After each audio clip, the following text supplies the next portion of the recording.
नमस्कार दोस्तों, चलिए जान लेते हैं उत्तर प्रदेश की फटाफट 25 बड़ी खबरों को सिर्फ 5 मिनट में। लेकिन वीडियो शुरू करने से पहले कमेंट में बताइए कि आप कहां से देख रहे हैं। यूपी में आंधी तूफान का कहर, कई जिलों में जनजीवन अभी भी प्रभावित। उत्तर प्रदेश में बीते दिनों आए तेज तूफान और बारिश का असर आज भी कई जिलों में देखने को मिल रहा है। प्रयागराज, मिर्जापुर, फतेहपुर और भदोही जैसे इलाकों में लोग अब भी नुकसान से उबरने की कोशिश कर रहे हैं। कई गांवों में बिजली व्यवस्था पूरी तरह सामान्य नहीं हो पाई है। प्रशासन राहत कार्य में जुटा है और प्रभावित परिवारों को सहायता देने का काम जारी है। लोगों के चेहरों पर डर अभी भी साफ नजर आ रहा है, खासकर उन परिवारों में जिन्होंने अपनों को खोया है।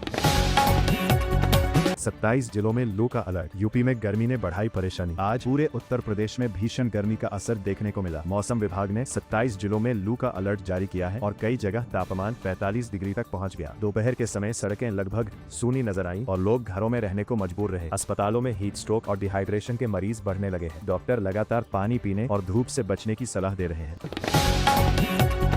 लखनऊ यूनिवर्सिटी की ऐतिहासिक मूर्तियों का होगा पुनर्निर्माण। लखनऊ यूनिवर्सिटी के आर्ट्स कॉलेज में लगी करीब 60 साल पुरानी नवरस मूर्तियों को अब फिर से नया जीवन मिलने जा रहा है। लंबे समय से उपेक्षा का शिकार ये कलाकृतियां अब सरकार की योजना के तहत संरक्षित की जाएंगी। छात्रों और कला प्रेमियों में इस खबर को लेकर खास उत्साह देखा जा रहा है। यूनिवर्सिटी प्रशासन का कहना है कि इससे सांस्कृतिक विरासत को नई पहचान मिलेगी। पुरानी धरोहर को बचाने की यह पहल लोगों को भावुक भी कर रही है।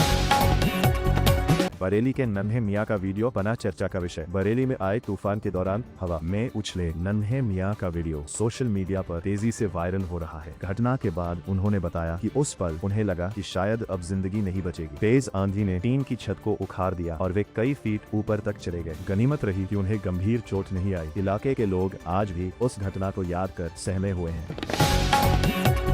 मुख्यमंत्री योगी ने प्रभावित परिवारों को राहत देने के दिए निर्देश। मुख्यमंत्री योगी आदित्यनाथ ने तूफान और बारिश से प्रभावित जिलों के अधिकारियों को तुरंत राहत पहुंचाने के निर्देश दिए हैं। मृतकों के परिवारों को आर्थिक सहायता देने की प्रक्रिया तेज कर दी गई है। कई जिलों में फसल और मकानों के नुकसान का सर्वे भी शुरू हो चुका है। प्रशासनिक टीम गाँव-गाँव जाकर हालात का जायजा ले रही है। सरकार ने लोगों से अफवाहों से बचने और सतर्क रहने की अपील की है। प्रयागराज सबसे ज्यादा प्रभावित जिलों में शामिल रहा। हालिया तूफान में प्रयागराज सबसे ज्यादा प्रभावित जिलों में शामिल रहा। कई जगह पेड़ गिरने और दीवार ढहने से लोगों की जान गई। ग्रामीण इलाकों में किसान खास तौर पर परेशान हैं, क्योंकि फसलें भी बुरी तरह प्रभावित हुई हैं। स्थानीय लोगों का कहना है कि ऐसा मौसम उन्होंने कई वर्षों बाद देखा है। राहत टीम लगातार प्रभावित परिवारों तक मदद पहुँचाने में लगी हुई है। नोएडा और गाजियाबाद में मौसम विभाग का येलो अलर्ट। मौसम विभाग ने नोएडा और गाजियाबाद में येलो अलर्ट जारी किया है। तेज हवाओं और बारिश की संभावना को देखते हुए लोगों को सतर्क रहने की सलाह दी गई है। कई इलाकों में सुबह से बादल छाए रहे, जिससे गर्मी से थोड़ी राहत जरूर मिली। हालांकि प्रशासन ने बिजली कटौती और ट्रैफिक समस्या को लेकर तैयारी बढ़ा दी है। ऑफिस जाने वाले लोगों को आज सफर में परेशानी का सामना करना पड़ा। किसानों की चिंता बढ़ी, फसलों को भारी नुकसान। बारिश और ओलावृष्टि ने किसानों की मेहनत पर पानी फेर दिया है। कई जिलों में गेहूं और सब्जियों की फसल खराब होने की खबर सामने आई है। किसान अब मुआवजे की उम्मीद लगाए बैठे हैं। गाँव में लोग कह रहे हैं कि मौसम की मार में इस बार कमर तोड़ दी। कृषि विभाग की टीमें नुकसान का आंकलन कर रही हैं। बिजली व्यवस्था पटरी पर लाने में जुटे कर्मचारी। तेज तूफान के कारण कई जिलों में बिजली के खंभे और तार टूट गए थे। बिजली विभाग की टीमें लगातार मरम्मत कार्य में लगी हुई हैं। कुछ ग्रामीण इलाकों में अभी भी लोगों को अंधेरे में रात गुजारनी पड़ रही है। बच्चों और बुजुर्गों को सबसे ज्यादा परेशानी हो रही है। विभाग का कहना है कि जल्द ही पूरी सप्लाई बहाल कर दी जाएगी। यूपी में राहत शिविरों में बढ़ी लोगों की संख्या। तूफान प्रभावित इलाकों में कई जगह अस्थायी राहत शिविर बनाए गए हैं। जिन परिवारों के घर क्षतिग्रस्त हुए हैं, वे फिलहाल वहीं रह रहे हैं। प्रशासन की ओर से खाने पीने और दवाइयों की व्यवस्था की जा रही है। बच्चों के चेहरे पर डर और अनिश्चितता साफ दिखाई दे रही है। स्थानीय लोग भी जरूरतमंदों की मदद के लिए आगे आ रहे हैं। अस्पतालों में बढ़ी मरीजों की भीड़। भीषण गर्मी और बदलते मौसम के कारण अस्पतालों में मरीजों की संख्या तेजी से बढ़ी है। खासकर बुजुर्ग और छोटे बच्चे ज्यादा प्रभावित हो रहे हैं। डॉक्टरों ने लोगों को दोपहर में बाहर निकलने से बचने की सलाह दी है। कई जगह ORS और पानी के स्टॉल भी लगाए जा रहे हैं। स्वास्थ्य विभाग अलर्ट मोड पर नजर आ रहा है। ग्रामीण इलाकों में टूटी सड़कें बनी परेशानी। बारिश और तेज हवाओं की वजह से कई ग्रामीण सड़कों को नुकसान पहुंचा है। कुछ गांवों का संपर्क मुख्य सड़क से टूट गया है। लोगों को जरूरी सामान लाने में काफी दिक्कत हो रही है। प्रशासन ने जल्द मरम्मत कराने का आश्वासन दिया है। ग्रामीणों का कहना है कि हर साल मौसम के बाद यही हाल हो जाता है।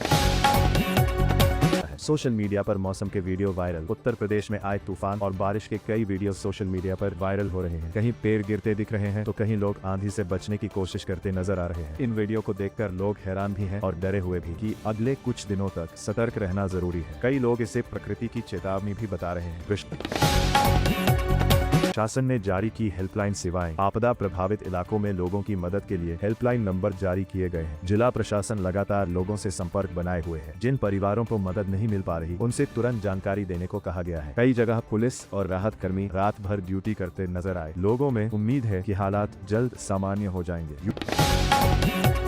यूपी में मौसम को लेकर लोगों में बढ़ी चिंता। मई महीने में इस तरह का मौसम लोगों को हैरान कर रहा है। कभी तेज गर्मी तो कभी अचानक तूफान और बारिश ने आम जनजीवन को पूरी तरह प्रभावित कर दिया है। बाजारों में भीड़ कम दिखाई दे रही है और लोग जरूरी काम से ही बाहर निकल रहे हैं। बुजुर्गों का कहना है कि पहले ऐसा मौसम बहुत कम देखने को मिलता था। फिलहाल पूरे प्रदेश की नजर अब आने वाले दिनों के मौसम पर टिकी हुई है।